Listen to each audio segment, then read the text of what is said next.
Hello and welcome back to a new video. In this video I'll show you how to log into your Hinge app. For that you need to open your app. I don't have that app, so I'll just find that in my browser, and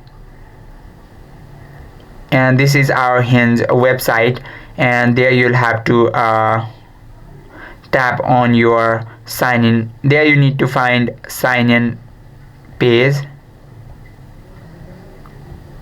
That's all.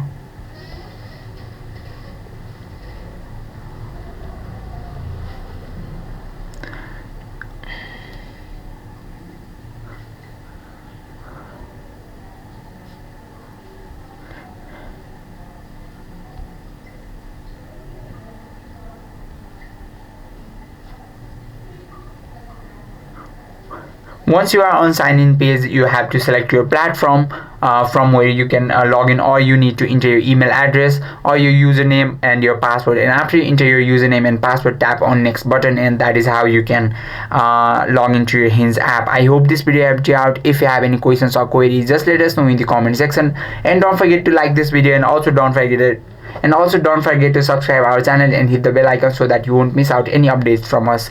Thank you for watching.